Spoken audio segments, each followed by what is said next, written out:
Em, can you believe we started Interview Boss in 2021? Not really. It's insane. That's a lot of episodes and a lot of hours of talking. Oh my gosh, it is. And if you're scrolling through all of our episodes, you might scroll straight past something that you really, really needed. Yes, we're always getting messages from people asking us to do an episode on something, and I'm like, we already have. So we've put together playlists to help you find the episodes that are exactly what you need, suited to your situation. They're all categorized. If you're applying for jobs, we have episodes about resumes, cover letters, job ads. If you've been offered your dream job, we have episodes on resigning, exit interviews, and how to impress at your new company. And we even have a very special playlist that's very popular for if you have an interview coming up immediately and you need just our most recommended hard-hitting episodes between now and then. For all our last-minute listeners.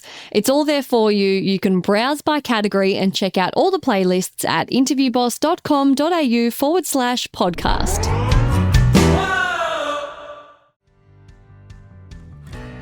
Like a future-based question, like imagine you had a deadline, what would you do? And those aren't as strong. They're not very good questions to ask because in a hypothetical future, I am perfect and so is everybody else. You can say whatever you want. Yeah. Exactly. Hey everyone, and welcome back to Interview Boss. My name is Emma. I'm the little sister, and I'm a radio journalist who's teamed up with my big sister to give you advice, inspiration, and support when you're looking for that new job. Sarah is a HR and recruitment professional, and together we're excited to give you all the tips, tricks, and behind-the-scenes knowledge you need to help you in your career. Hey, little sis, and welcome back, everyone. I'm actually your big sis. Fun fact. You're my largest sis. There is a third sister of the Interview Boss family. She's in the middle. Love you, Annie. Yeah, shout out to Annie.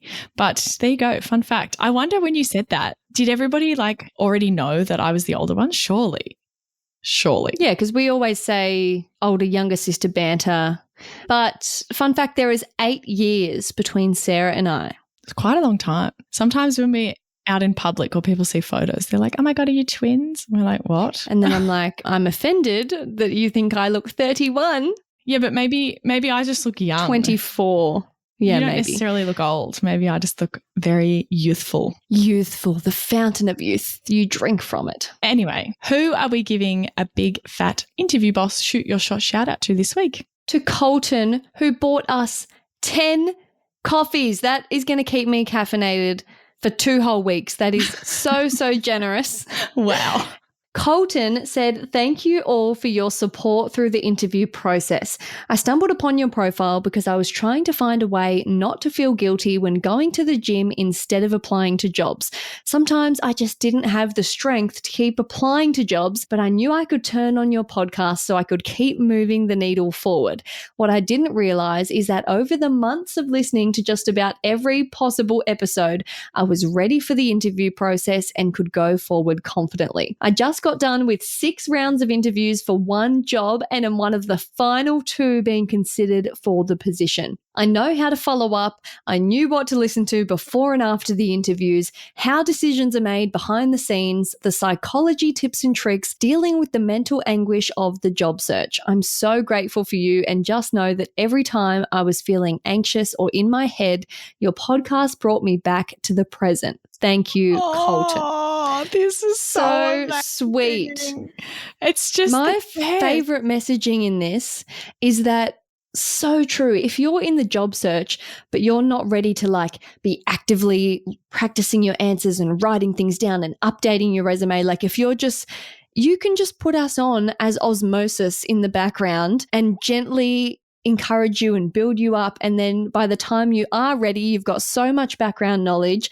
And like Colton said, it can help you feel like you're doing something, even if you're not literally blocking out hours to sit down and do it. You can put us on in the car, on your commute, when you're working out, when you're on a walk, when you're folding the laundry, like I always do. Shout out to someone who's on a treadmill right now. I can see you. Hint, it's not me.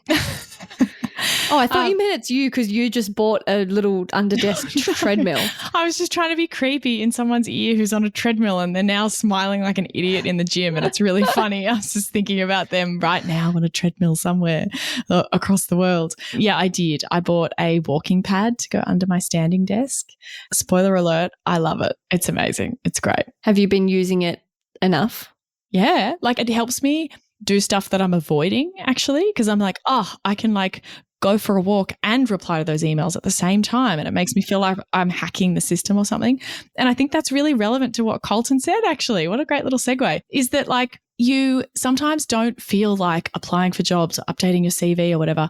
Put us on, listen to a few EPs, and you just might get interested and keen of like, oh, I have an idea for my CV. And then suddenly you kind of want to open it up and write down some notes. I find that really helps with me. If I watch someone like reorganizing their house or something, suddenly I like feel like getting up and cleaning, like it kind of get you in the mood. And I love the thought that this podcast is for people out there, yes, who might be just jumping in to get some helpful tips for that interview, but also those people listening who are hanging in there. It's tough for you.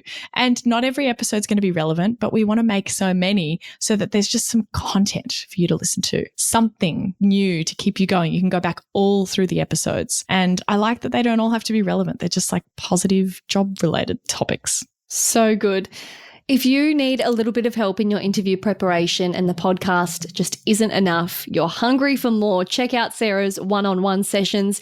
You can find out all about them at interviewboss.com.au/coaching. Now, as always, if you want to request an episode on your situation or industry or predicament or pickle, kindly follow us on Instagram and slide into our DMs and we'll do our very best to get back to you. And you could hear a whole episode dedicated to you, and we want to hear your stories. Now, this popped up onto our radar a little while ago, and then another listener sent it to us and it reminded us that we were like, oh my God, we need to cover this. So here we are. We are covering Google's new free interview practice feature. Yes. We're going to tell you what it is, what we think about it. This is so cool. I had a couple of people send it to us, including one of our cousins, Em, actually shared like a reel going, hey, you should look into this for the podcast. I just love that you guys are out there thinking about like, oh, what's this? This looks interesting. You should do a topic on it. But my most favorite one was the follow-up one from our listener that we got only a couple of days ago. She sent it to us and was like, what do you guys think of this? And I just love that she's got her walls up, like we've told her to question everything. If anyone says this is the be-all and end-all, yeah. She's like, hold on, I'm going to see if that's Emma and Sarah endorsed. And if it's not, I don't want it. I love it. It's so great. And I think it like came from content creators who are really great, but they're definitely not in the coaching or interview space at all. I think it was just like a hack that they obviously came across and wanted to share. So I can see why you'd be like, oh, I don't know, like, is this good? But it's called the interview warm-up and it's free by Google. Now, if you haven't come across Google's stuff before, they have this whole like, I don't know, like culture or concept in their organization of like sharing things freely as much as possible. So bit like Interview Boss. Yeah. Even for like HR professionals, they have all of these like, hey, here's how we did unbiasing training at Google. Here's all the slides. Here's the videos. Here's the activities. You can take it and just run it in your company. I think that it fits into lots of different categories. They have heaps of different free resources. It's kind of an open source way of thinking with sharing things. So every time you think about, oh, Google's spying on me, whatever, well, they do some good things, some parts of the organization. And I wanted to read the little preamble for this interview warm-up thing directly from Google. So, Em, do you want to read us what did they say? I would love to.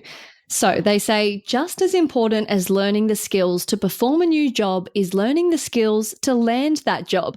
This means knowing how to network, apply, build a resume, and nail one of the most intimidating parts of a job search, the interview. Interviewing in a new field can be hard, especially if you don't have access to friends, family, or mentors in the field who can help you practice and prepare. That's why we've been collaborating with job seekers to start building a new tool called Interview Warm-Up that lets you practice answering questions selected by industry experts and uses machine learning to transcribe your answers and help you discover ways to improve. Preparing for interviews will always take a lot of work, but we hope this tool can make it a little easier for anyone to become more confident and grow comfortable with interviewing. I love their blurb. Yep. And also, like, what validation from Google that we are in the right area? This is hard, people need help. A few things I love, that they're not selling this as a be all and end all. They've said interviews will always take a lot of work, but we see the gap that, not everyone has people to help them practice. Amazing that it can transcribe. When I first heard of this, I thought it was just like a generator that would flash up and prompt you different questions. But the fact it can transcribe is really handy to, have the written answers in front of you. Yeah. And I've done a little demo, a little test, put it through its paces. Emma hasn't. So she's going to have a live reaction on this episode to what she thinks about how it all works. But the reason that they're kind of talking about interviewing in a new field is because they've specifically designed this for the areas that they do Google career certificates in. And I don't know if you've come across those or heard about that before, Em, but you can essentially pay like a pretty low fee. I think it's like $50 or $60 a month or something to do these Google career certificates. And you can do them in like cybersecurity, in IT, in data analytics, in user experience. They're all kind of growth areas of technology for the future. And look, I don't think that necessarily like a Google career certificate is going to be the only thing that helps you make a career change. But in a lot of cases, they are really handy for you to do a little bit of cheap, high quality learning to maybe transition into doing a degree or more study or getting a little bit of work experience, something like that. And so they've essentially aligned the interview warm-up tool to the areas of the Google career certificates. But that doesn't mean that it's not for you if you're not in tech. We'll get into that in a little sec. But they have specific questions for these particular categories that are aligned with the Google career certificates. So there's data analytics, digital marketing and e-commerce, IT support, project management, and that's like tech project management, but I think it can be relevant for others, user experience design, so UX design, cybersecurity, and then there's one called general, which I think is probably really useful for most of our listeners if they're not in the tech space. It's pretty specific, but I think a lot of people would fall under those banners or in some way and be able to benefit from this. Totally. And if you're in one of those categories, you should absolutely check this tool out. I think it's, there's no kind of right or wrong answers, as with everything in our podcast. But if you're in one of those specific areas, you'll get more benefit from this tool, I think, than what you will if you're more general. Hey, Interview Boss listeners, if the podcast just isn't doing it for you and you need way more help to prep for your next interview, we have the perfect thing for you. Interview Academy. Em, tell us all about it. This is huge. This is the love child of Sarah after doing hundreds of one-on-one coaching sessions, finding out what people struggle with the most, common mistakes. Sarah has created the ultimate course that you can do in your own time, self-paced, heaps of modules, videos, interactive quizzes, a workbook that will become your Bible by the end that you can take with you into your interview, because if you're a long-time listener, you know that we endorse taking notes into your interview. It's a game changer. Check out more about it at interviewboss.com.au/interview academy. So when you go in, it kind of says like, okay, welcome, like what field do you want to practice for? And you have to select one of those things. So you can select which category you want to go into. Then if I say select data analytics, it then breaks it down a little bit more, data analytics, advanced, business intelligence. If I go into IT support, it's just general, they're kind of all in together. But once you get into the actual kind of tool itself, it will say, answer 5 interview questions. When you're done, review your answers and discover some insights. And you can start straight away and it'll like randomly generate you 5 questions for you to answer. Or there's a little button underneath that says, see all the questions. And I'd encourage everyone to click on that because it's really cool. Then you can see all of the questions that are in the back end for that topic, if that makes sense. And there are different types of questions. Now, I found this a little bit funny, but so there's technical questions. And so that might be to like for IT support. They're actually very technical. After purchasing a larger hard drive, a user asks you to install it into their desktop computer. Explain how you would do this. Like they're super technical, which is cool. So that's why I think if you are in one of these areas, you definitely want to check out these questions because they're so niche that like we're not going to add them to our interview question database because it's like only relevant if you have one of these 5 different job titles.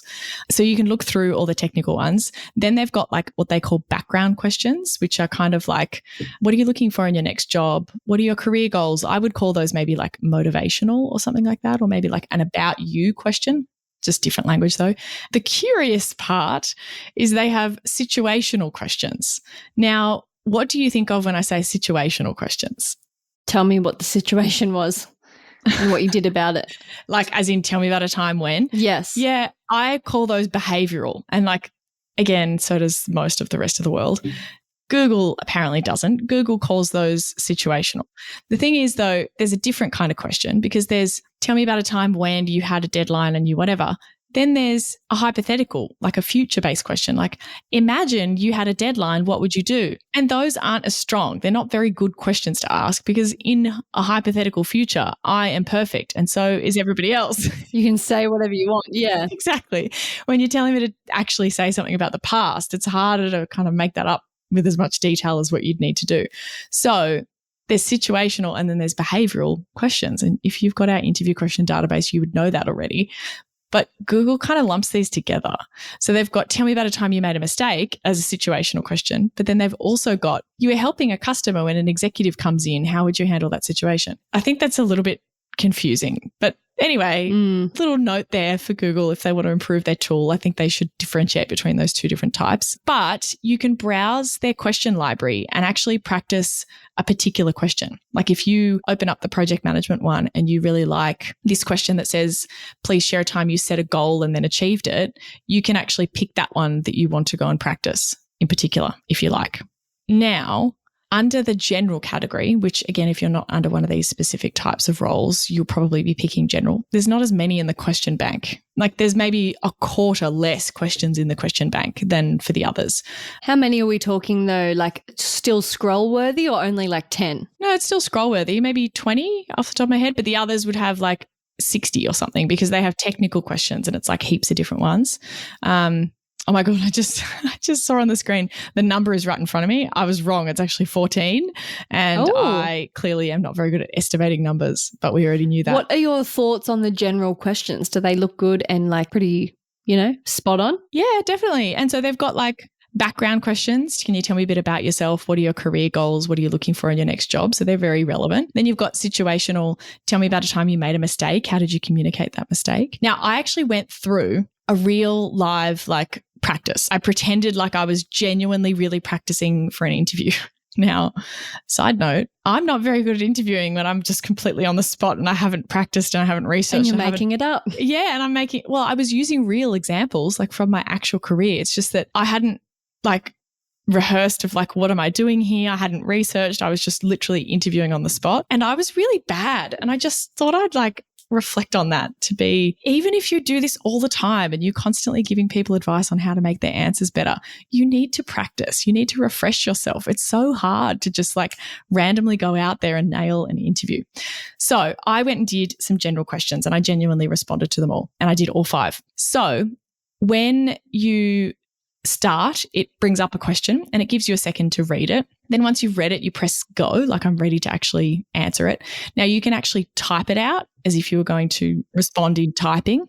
I don't think you should do that though. I think you should speak it out loud. It asks for access to your microphone.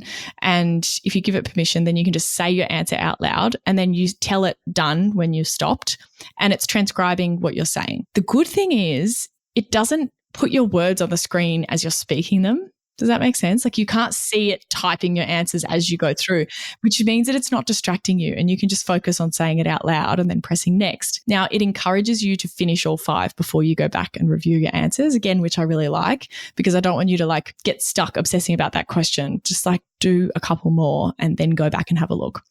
Then at the end, you can kind of read them all back and it shows you exactly what you said, kind of word for word. And it pops up with these little like things that you can click on to analyze your answer, I guess. It doesn't really give you its own feedback. It just gives you these ways to like filter and cut up your answers to make your own decisions about what you might be able to change. Now, this is kind of not super powerful, but it was a bit gimmicky and kind of fun to play around with. So there was one that you could click on that was like job-related terms. And I was like, what is this? It's basically scanning for these certain words. And here's Google's justification for this. These words are relevant to job interviews in many fields and could help emphasize your talents and abilities. They're good to keep in mind, but aren't necessary for every answer. So an example was like achieved, analyze, delegated, grow, proud.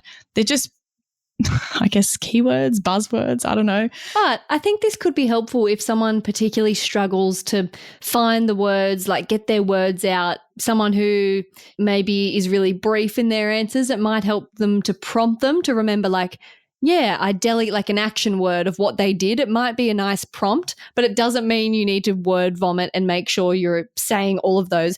Well, I was really proud when I was able to grow with my eager team and we all delegated to the other team who then analyzed it. And in the end, we all achieved a really great outcome. That is not what we're trying to do. This is one of my takeaways overall. Is like, if you specifically changed your interview answers just for this tool and what it was going to pick up on or whatever, you would end up speaking gobbledygook, which is not what they're trying to tell you. They're not pushing you to do that at all. It's all very like, hey, you know, they're not necessary. They're suggested, they're tools, they're tips. And this is a hard task that Google's had to be like, how do we give people feedback without knowing what the hell they're talking about? Or like, how do we know if it's a good answer or not? Anyway, I think they've done a pretty good job. So there's that thing, and you can highlight all the job-related terms and then scroll to see inspiration for other types of terms. And they give you like definitions of them all. There's heaps of clicking you can explore. Then this is the part that really hurt my feelings. And I want to warn you, if you're out there, to maybe not click on this. If you're feeling a little sensitive. Yeah. Most used words.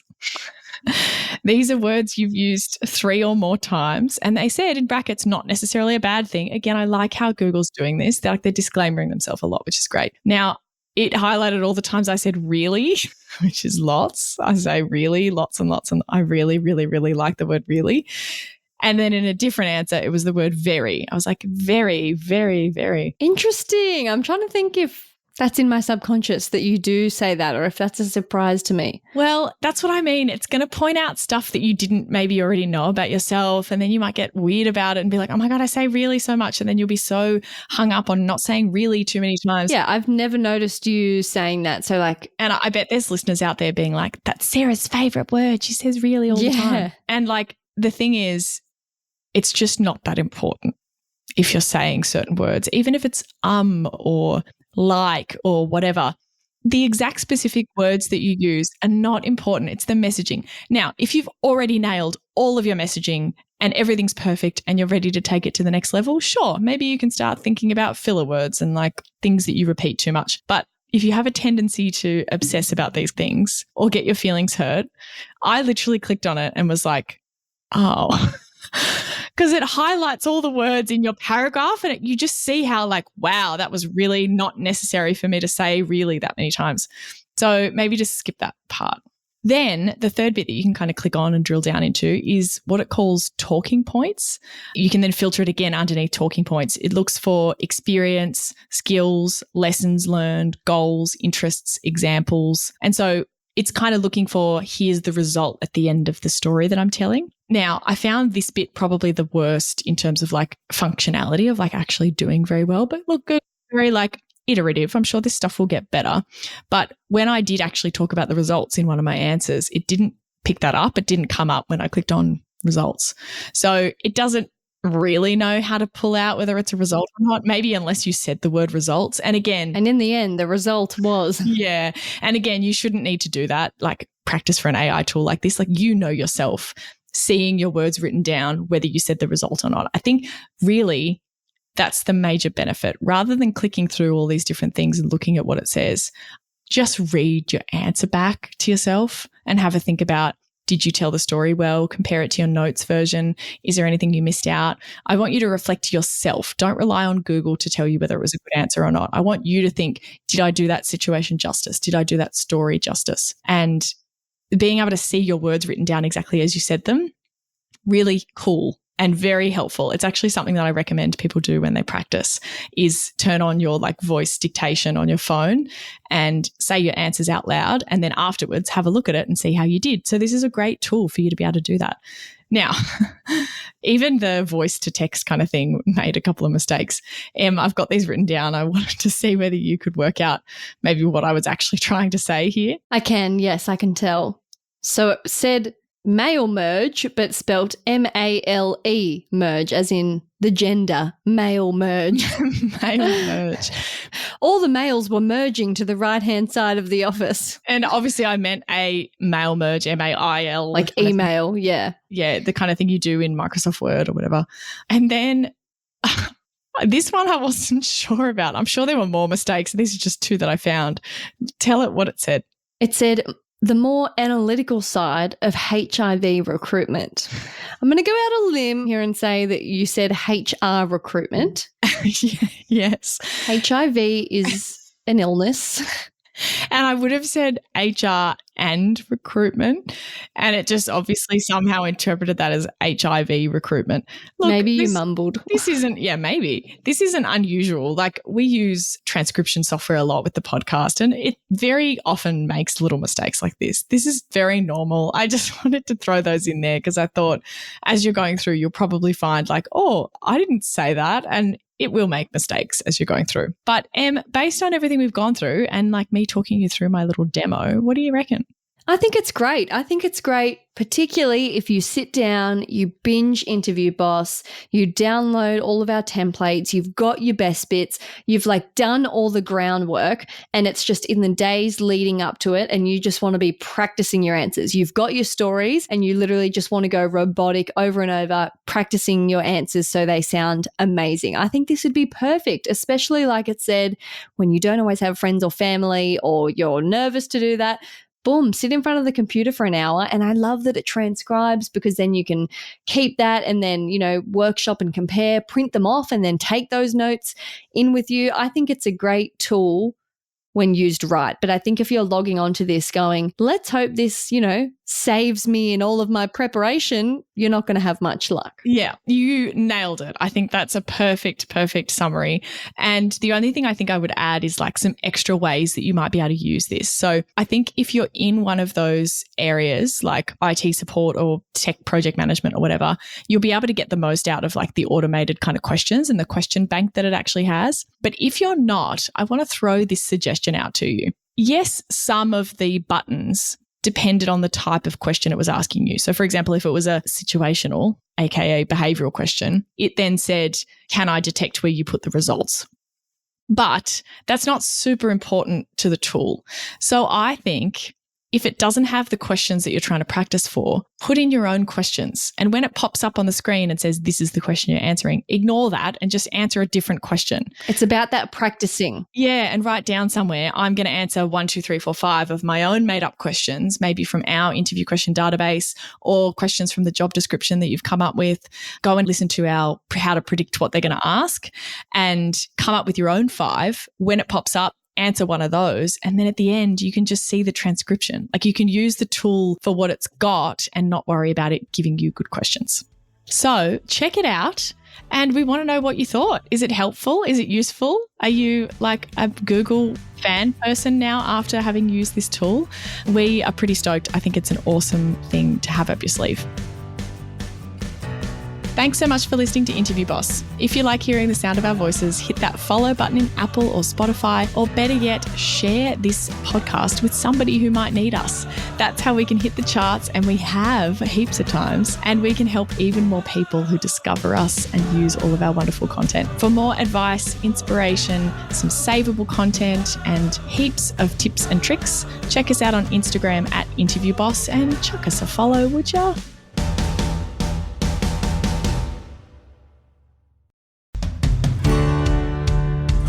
We've been your job search besties and helped you in some way. There's a cool way you can support the show. Shout us a virtual coffee. We get a huge kick out of reading all of your success stories. Head to buymeacoffee.com/interviewboss and shout us a cuppa. If you keep us caffeinated, we can keep the content coming.